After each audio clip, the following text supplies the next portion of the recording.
नमस्कार, आप देख रहे हैं लोकमंच न्यूज और मैं हूं आपके साथ सत्यम गौर। सियासी दंगल में आप सभी का स्वागत है और आज सियासी दंगल में 2022 में होने वाले विधानसभा चुनाव को लेकर चर्चा करेंगे। 2022 चुनाव को लेकर आपको बताते चले कि सभी पार्टियों ने कमर कस ली है और इसके साथ ही जनता से तरह तरह के वादे किए जा रहे हैं, चाहे वो लैपटॉप बांटने का वादा हो, चाहे फिर रोजगार देने का वादा हो। चुनाव के दौरान ऐसे वादे आप सभी ने सुने होंगे और होते भी हैं पहले जनता को लुभाने के लिए, क्योंकि जनता जो है उत्तर प्रदेश की, उसका मन परखना और उसको जानना बेहद मुश्किल है कब किस तरफ पलट जाए उत्तर प्रदेश की जनता। और इसके साथ ही आपको ये भी एक चीज बता दें कि समाजवादी पार्टी ने यानी कि जो उनके चाचा हैं अखिलेश यादव के, शिवपाल यादव के साथ गठबंधन हो चला है और अब चाचा भतीजे मिलकर 2022 का चुनाव लड़ने के लिए उतर आए हैं। और इसके साथ ही आपको ये भी बताते चले कि आज अखिलेश यादव रायबरेली के दौरे पर हैं और 2 दिन का उनका रायबरेली में दौरा है। इस दौरान विधानसभा क्षेत्रों में जाकर जनता को संबोधित करेंगे। और वहीं आपको बताते चले कि आज लखनऊ में अमित शाह और इसके साथ ही सूबे के मुखिया योगी आदित्यनाथ ने जनता को संबोधित किया है और जनता को लुभाने के लिए यहां भी वादे किए गए हैं और विपक्ष पर हमला भी बोला गया है। निषाद पार्टी के साथ ये ज्वाइंट यहां पर संबोधन हुआ है, संबोधित किया है जनता को। इसके साथ ही यहां पर कई कार्यकर्ता मौजूद रहे हैं और भारी जनसैलाब भी देखने को मिला है। लेकिन 2022 का जो चुनाव है, इसको समझना, इसको देखना बड़ा मुश्किल है। आज इसी को लेकर चर्चा करेंगे। हमारे साथ बीजेपी से अंबिका प्रसाद जी हैं। सर, बहुत बहुत स्वागत है आपका लोकमंच पर। और इसके साथ ही संत शुक्ला जी हैं जो कि कांग्रेस का पक्ष रखेंगे। संत शुक्ला जी, आपका भी बहुत बहुत स्वागत है। मुंतजिम किदवई हैं जो कि समाजवादी पार्टी से हैं। सर, आपका भी बहुत बहुत स्वागत है। आप तीनों तक आवाज पहुंच रही है हमारी? जी जी, धन्यवाद जी। किदवई जी, सबसे पहले आपका ही रुख करेंगे, चर्चा आपसे ही शुरुआत करेंगे चर्चा की। किदवई जी, क्या देखते हैं, चाचा भतीजे अब एक साथ आ गए हैं और भी पार्टियों से आपका गठबंधन है और इससे पहले अगर बात की जाए तो बीएसपी से गठबंधन था, तब भी कुछ ज़्यादा असर नहीं पड़ा था उत्तर प्रदेश में सीटों को लेकर। लेकिन इस बार चाचा जो हैं शिवपाल, उनकी अच्छी पकड़ मानी जाती है सियासत में और चाचा के साथ अखिलेश ने गठबंधन कर लिया, अखिलेश यादव ने। क्या लगता है 2022 की नैया पार होगी चाचा के साथ? चाचा के साथ तो नैया पार होगी। समाजवादी पार्टी एक अपने आप में बहुत मजबूत पार्टी है। उत्तर प्रदेश की जो वादे करती है वो पूरे निभाती है। और साथ ही साथ मैं आपको बताना चाहता हूँ कि चाचा भी हैं हमारे साथ आरएलडी के भी हैं, हमारे साथ और भी संगठन के लोग और पार्टियों के लोग जुड़ चुके हैं, क्योंकि हमें विकास चाहिए उत्तर प्रदेश में, न कि ये विनाशकारी सरकार को कैसे हटाया जाए, इसको हमें देखना है। ना तो उन्होंने आज तक किसी तरह का एक वादा किया था, इन्होंने छात्रों से एक लैपटॉप देंगे प्रतिवर्ष और 2 GB डाटा देंगे। आज तक इन्होंने एक लैपटॉप का वादा किया था, नौकरी इन्होंने खत्म कर दी। मतलब जिस स्थान पे आप देखें वहाँ बेरोजगारी मिलेगी आपको। गड्ढे आज तक ये 5 साल में भर नहीं पाए, कोरोना से ये लड़ नहीं पाए, स्वास्थ्य व्यवस्था दुरुस्त नहीं कर पाए, सारी की सारी चीजों में ये विफल साबित हुए हैं।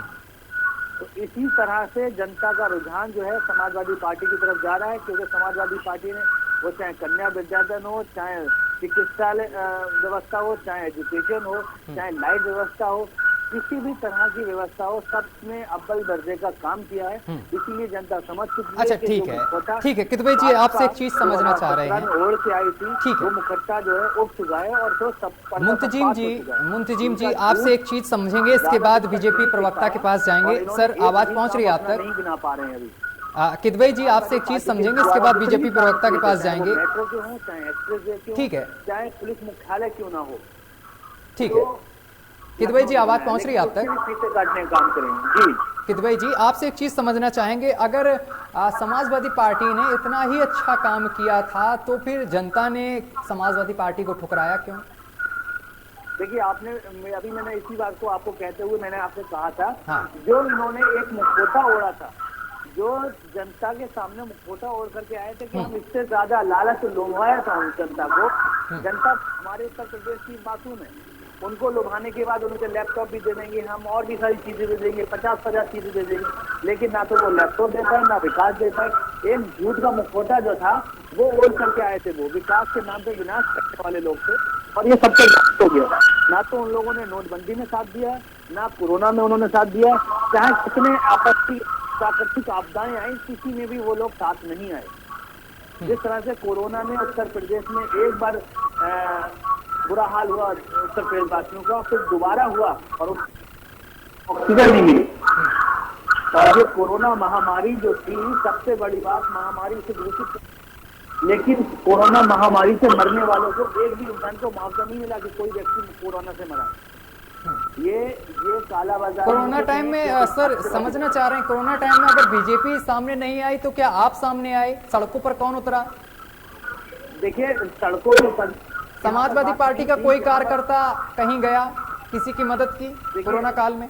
देखिए, बिल्कुल सही कह रहे हैं, मैं खुद साक्षी हूँ। और मैं आपको सबसे बड़ी और अहम बात बता दूं, कोरोना काल में सब लोग धरना प्रदर्शन काल में मानवता वाला काम था। मैंने खुद पका हुआ खाना पैकेट में और खाना लोगों को पैकेट में जाकर रात में बांटा है, क्योंकि हम नहीं चाहते थे कि जो अच्छे लोगों के घर बने उनको भी पास भी खाने को नहीं। हमने बहुत खामोशी के साथ और मोटी के साथ काम किया। और लोगों की, आपने देखा होगा सड़कों पे जो यात्री कोरोना की मार से दिल्ली, बंबई से और गुजरात से आ रहे थे, उनको हम लोगों ने रास्ते में रोक करके खाना दिया, पैकेट दिया, पानी भी बांटे। वो समाजवादी पार्टी के लोग थे जो टोपी लगा करके सर पे लाल और लोगों की मदद भी कर रहे थे। लेकिन आज तक आपने नहीं देखा होगा एक बंदा और कोई भी सर लगा करके भाजपा का कोई भी बंदा कोई इस तरह से पानी बांट सकता। ठीक है। कहाँ से ये लोग, जनता पूछ रही है ना। ठीक है, बीजेपी के प्रवक्ता हमारे साथ बैठे हैं, अंबिका प्रसाद जी, जवाब दीजिए सर। जी, मैं ये बताना चाहता हूँ कि अगर समाजवादी पार्टी ने इतना अच्छा काम किया है तो प्रदेश में ऐसा कोई भी छोटे छोटे दल नहीं है जिनको इकट्ठा नहीं कर रहे हैं और चुनाव जीतने के लिए कोई फंडा ना अपना रहे। एक बार इनको जनता ने पूरी तरह से नकार दिया है। भ्रष्टाचार में सबसे ज्यादा नाम समाजवादी पार्टी का है। जहां तक आप कोरोना की बात करते हैं, मैं बता रहा हूँ कोरोना काल में जो भी सड़क पर जो भी व्यक्ति दिखाई दिया है वो भाजपा का हमारा एक कार्यकर्ता था। हमारे माननीय मुख्यमंत्री दिखे थे सर, दिखे थे यहाँ पर। मैं नाम लेना चाहता, यहाँ के एमपी साहब दिखे थे जहाँ पर ऑक्सीजन प्लांट है, और उनके लोग भी दिखे थे जो दलाली कर रहे थे, 20-20 हजार रुपए में सिलेंडर दे रहे थे। कितवे जी एक करके देखो, वो बीच में नहीं उन्होंने डिस्टर्ब करा जब आप बोल रहे थे। एक करके अपनी बात रखेंगे तो जनता को भी समझ में आएगा, लोगों को भी समझ में आएगा कि क्या आप बोल रहे हैं। भाई साहब, जब आप बोल रहे थे तो मैंने नहीं बोला, इसलिए आपको भी है कि जब तक मैं बोलता हूँ आपको भी चुपचाप रहना चाहिए। ठीक है, बोलिए सर। बिल्कुल देखिए, आप बात कहिए। इस महामारी के दौर में हर तरीके से अंतिम पायदान तक लोगों के साथ हमारी सरकार के जितने भी प्रतिनिधि, हमारा सरकार का एक सदस्य हर लोगों के साथ इस दैवीय आपदा में खड़ा हुआ था। जिस तरीके से हमारे मुख्यमंत्री जी लगातार टास्क फोर्स का गठन करके सारी परिस्थितियों को देखते हुए जिस तरीके से अपने माहौल बनाया, सारी व्यवस्थाओं को बनाया, जिस तरीके से वहाँ पहुंची स्थिति थी, आप बताइए उस तरीके से सभी लोगों को स्वास्थ्य उपलब्ध कराना ये बहुत बड़ी था। और उसको पूरी तरीके से भारतीय जनता पार्टी की सरकार ने पूरा किया है। चुनाव आ गया है, ये जितने भी पार्टियां हैं वो सभी तरीके से।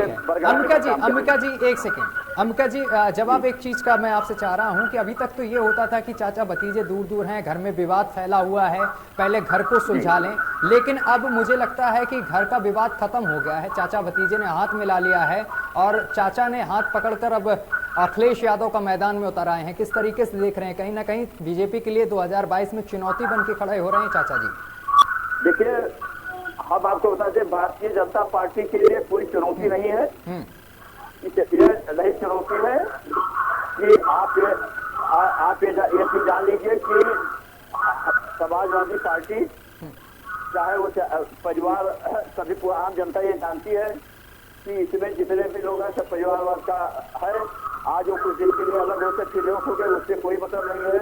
ये जनता के बीच में चाहे सभी तमाम लोगों, अरे भाई समाजवादी पार्टी में अभी इतने ही करता तो अकेले ही इनको चुनाव लड़ना चाहिए, तो तमाम पार्टियों का गठबंधन करने का कोई मतलब ही नहीं होता है।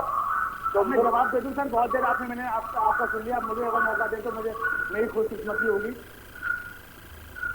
क्या मैं बोल सकता अभी हूँ? आपको बिल्कुल नहीं, बिल्कुल आपको भी समय मिला था, पूरी तरीके से मिला था, आप बोले भी है। अरे सर, आपके जवाबों का सवालों का जवाब तो दे दूं मैं। नहीं तो सवालों का ठीक है, ठीक है, जवाब लेंगे। एक सेकंड का समय दीजिए। बोलिए अंबिका जी। अंबिका जी बोलिए। जनाब, मैं पहली बात तो ये पूछना चाह रहा था कि आप जब कोरोना पहली ट्रेन आई थी तो आप कहाँ पर थे? दूसरी बात, जब दूसरी ट्रेन की जब आई कोरोना की तो आप लोगों ने कितने लोगों को ऑक्सीजन मुहैया करा दी? अच्छा चलिए ये बताइए कि कोरोना से उत्तर प्रदेश में कितने लोगों की मौत है? आपके पास आंकड़े? अच्छा चलिए बताइए आप, अरे बताइए, चलिए आप उसका जवाब नहीं दे पाए। अगर आप बताइए, चलिए पूरी कर लीजिए, आप कोरोना से कितने लोगों की डेथ हुई उत्तर प्रदेश में? पेज नंबर 19 में छोड़िए रहेंगे, आपको कुछ नहीं होगा। आप बताइए, पेज नंबर 19 में मैनिफेस्टो में आपके लिखा है कि प्रत्येक व्यक्ति को जो 12th पास करेगा उसको लैपटॉप दिया जाएगा और 2 GB डाटा दिया जाएगा। आपके मैनिफेस्टो में कितने लोगों को आपने लैपटॉप दिया? 12 से लेकर 2017 से लेकर के आज 21 हो गई, तो ये बताइए कितने लाखों लोगों के साथ आपने धोखाधड़ी का काम किया? कितने लोगों को लैपटॉप बांट दिए बताइए? कि भारतीय जनता पार्टी किसी के साथ ना तो धोखाधड़ी नहीं। अरे लैपटॉप बताइए, ये देखिए बात सिंपल की बात मैं पूछ रहा हूँ, क्वेश्चन उसका सिंपल आंसर दीजिए। आपने कितने लैपटॉप बांटे अब तक? लैपटॉप का तो वितरण नहीं हुआ। नहीं हुआ ना लैपटॉप, जबकि आप अपना मैन्युफैक्चरिंग पढ़िएगा। आप यहाँ पर मंच पे बैठे हैं, आपको थोड़ा सा होमवर्क करना जरूरत है। और आप पढ़िएगा, पेज नंबर 19 पे लिखा हुआ है कि एक बच्चे को प्रत्येक जो 12th करेगा उसको लैपटॉप मिला जाएगा और 2 GB डाटा मिलेगा। नहीं दिया गया, बताइए आप। देखिए, आप निंदा करते नहीं? जब कोरोना काल में 2 साल से शिक्षा ही स्थिति थी, देश को बचाने की जरूरत थी, तो हमारे लिए लैपटॉप आप था कि हमारे लिए देश को बचाने के लिए, जनता को बचाने के लिए। कोरोना कब आया था? चलिए बताइए, कोरोना कब आया था?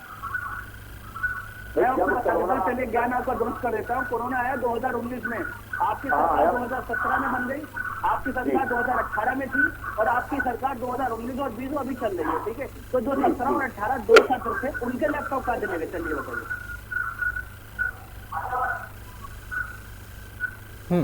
बताइए आप। क्या आपको पहले का आभास हो गया था कि आप नहीं बांट रहे हैं हम लोग? कोरोना आने वाला है। जी बताइए। हेलो जी जी जी, हेलो हेलो, आवाज मिल रही है सर? आपकी एकदम बिल्कुल टकाटक आवाज आ रही है। हेलो, आवाज आ रही है सर? आवाज नहीं आ रही क्या अब आपको? साफ एकदम आ रही है। सर जवाब दीजिए। हेलो, हाँ जी सर, जवाब दीजिए। अंबिका जी आवाज आ रही है अब तक? एकदम क्लियर आवाज आ रही है सर, आप बहाना ना बनाए। देखिए रिकॉर्डर देखिए, खुद नहीं देखिए। अंबिका जी जवाब दीजिए। आप आवाज तो बिल्कुल क्लियर पहुंच रही सभी के पास। सन शुक्ला जी आप तक भी आवाज आ रही होगी? अगर आवाज मेरी सुन रहे हैं तो आपको मैं बता दूं, छोटे छोटे और बड़े बड़े आप बता रहे हैं ना, क्योंकि सारे संगठनों ने देख लिया कि आपका तो दूसरा नफोटा था, विकास का, वो विनाशकारी था।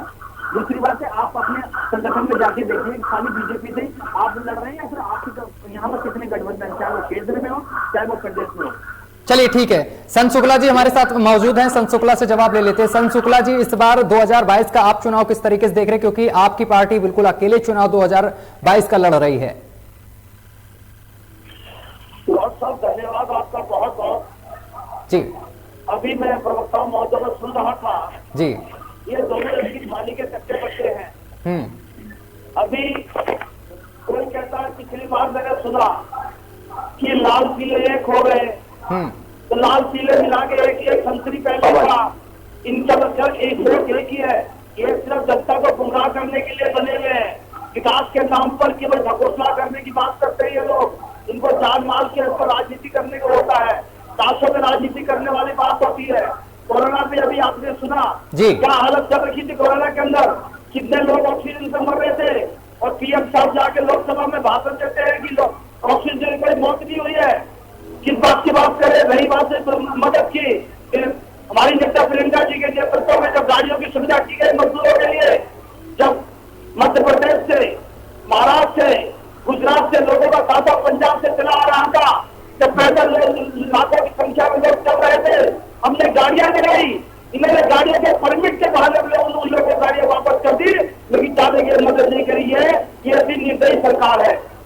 सरकार को हम क्या सोच रहे हैं कि दोनों लोग मिली जुली सरकार है कि आपस में इसको आवाज कर रहे हैं।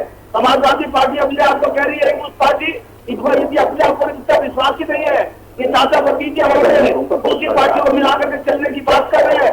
भारतीय जनता पार्टी का तो सफाया होना है, समाजवादी पार्टी का भी कोई आधार नहीं है। चाहे चाचा मिल जाए चाहे इनकी बुआ मिल जाए साथ में, इनसे होने वाला कुछ नहीं है।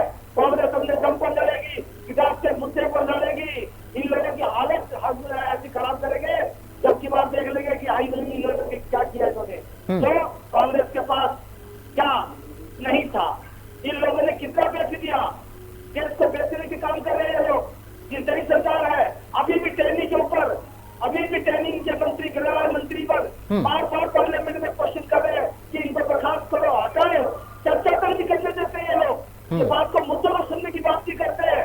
उत्तर प्रदेश के चुनाव में आने की बात कर रहे हैं, सरकार बनाने की बात कर रहे हैं। पहले अपने जिलवान में जाग के देखे किस मुंह से लोगों से जाग करके ये लोग वोट मांगेंगे, किस मुंह से मांगेंगे वोट। क्या काम ऐसा इन्होंने कर दिया है कि जिस मुंह से ही जाके वोट मांगने लगना। एक क्या महिलाओं के ऊपर अत्याचार, बलात्कार के केस हो, चाहे जान से मारने के केस हो, दलितों में अत्याचार के बात हो, किसानों में अत्याचार के बात हो, जान लेना हमले की बात हो। हालात देखिए ना किस मुद्दे पर वोट मांगने की बात करते हैं। अरे आप भाषण मत दीजिए, भाषण मत दीजिए, ये भाषण मत दीजिए, अरे भाषण मत दीजिए। पहली बात तो कांग्रेस के बच्चे उत्तर जी, आप ये भाषण सुनने नहीं बैठे हम लोग, फिर उन्होंने ये कर दिया। ये भाषण देने के लिए आप मंच में जाएंगे,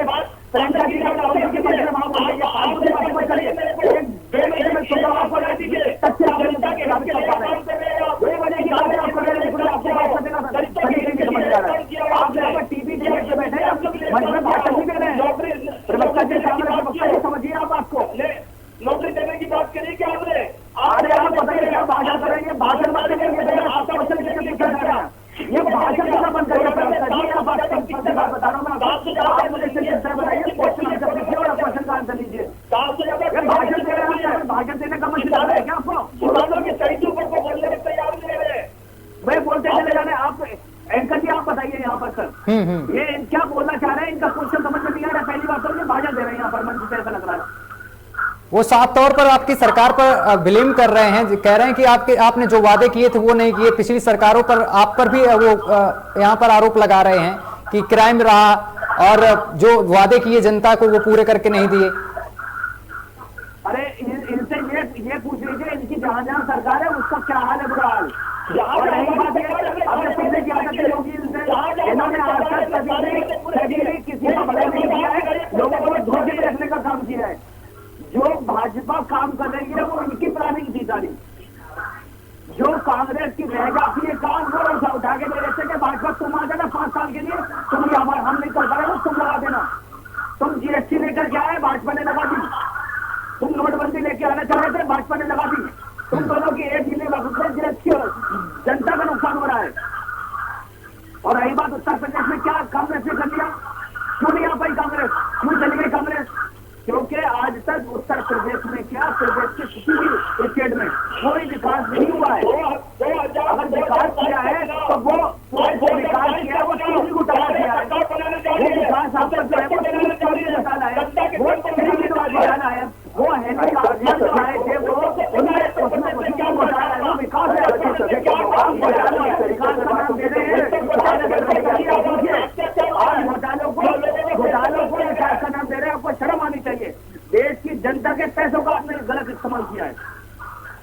मैं कह रहा हूँ, आप सब कह रहा हूँ कि उत्तर प्रदेश के अंदर जिस प्रकार से गुंडाराज रहा, जिस प्रकार से अत्याचार रहा, जिस प्रकार से महिलाओं को शोषण हुआ, जिस प्रकार दलितों आप सब लोग इससे पहले आप लोग जिम्मेदार हैं, आपके पदभार कर रहे हैं। ये जो आपकी रणनीतियों के तहत ये भाजपा सरकार आ जाएगी उत्तर प्रदेश में और केंद्र में, अगर आपकी नीति सही होती तो देश के लोगों को एजुकेशन मिल चुकी होती, देश के लोगों को लाइट मिल चुकी होती। ये आपने एक प्रदेश को काम नहीं किया। लेकिन बात आपको बता दूं, उत्तर प्रदेश में बुरा हाल था।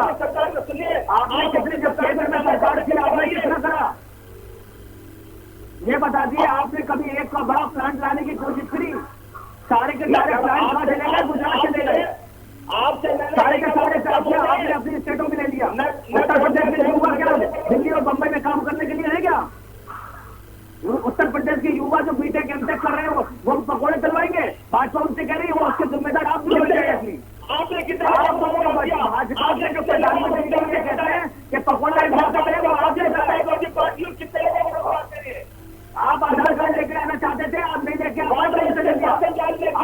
ठीक है, ठीक है, ठीक है, समय की कमी है। अंबिका प्रसाद से जवाब ले लेते हैं। अंबिका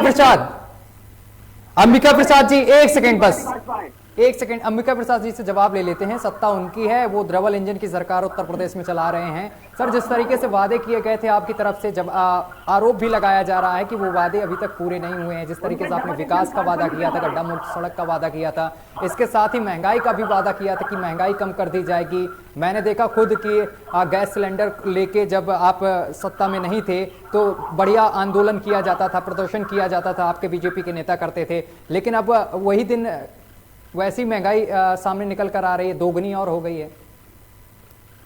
अंबिका जी, जवाब दीजिए सर। महंगाई के मुद्दे पर जो आप कह रहे हैं, गैस सिलेंडर के लिए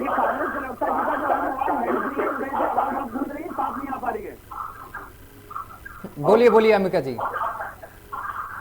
देखिए, जब केंद्र में कांग्रेस सरकार थी, जी, सिलेंडर के लिए अंतिम पायदान का जब भी जो 2-3 दिन रात भर लाइन अंतिम पायदान क्या होता है सर? ये जो 300 रुपए की मिलती थी, आज 930 रुपए की मिल रही है। तो भैया गुना हो गई, ऐसी कौन सा अंतिम छोड़ हो गया? इससे ज्यादा पहले था, इंसान एक ही बात है, किसी तरह देता है। ये चीज ये बता दीजिए कि क्या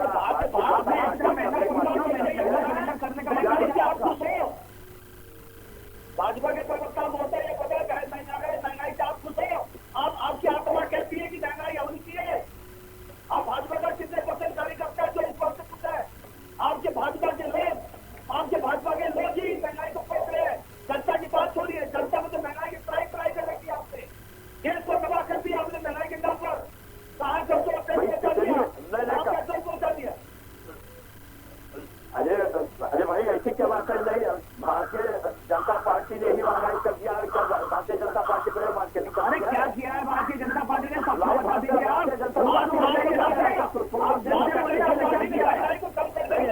समाजवादी पार्टी ने दंगा किया, समाजवादी पार्टी ने बात के नाम पर किया।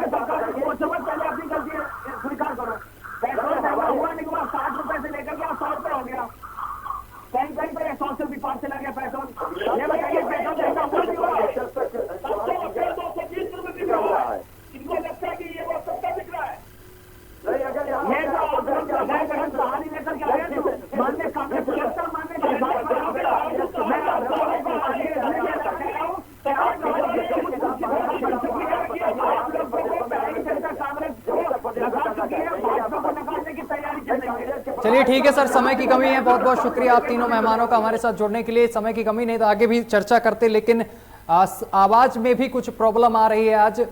तो आप तीनों का बहुत बहुत शुक्रिया हमारे साथ जुड़ने के लिए। तो आपको बताते चले कि 2022 का जो चुनाव है उसको लेकर सियासी सरगर्मियां तेज हैं। जनता को लुभाने के लिए तरह तरह की कोशिश की जा रही हैं और लगातार हर जिले में लगातार आपको बताते चले कि सभी जो कार्यकर्ता हैं बीजेपी के हों या फिर समाजवादी पार्टी या फिर किसी अन्य पार्टी को पहुंच रहे हैं और जनता को लुभाने की पूरी कोशिश की जा रही है। फिलहाल मेरे साथ अभी के लिए बस इतना ही। देश दुनिया की तमाम खबरें देखने के लिए देखते रहिए लोकमंच न्यूज।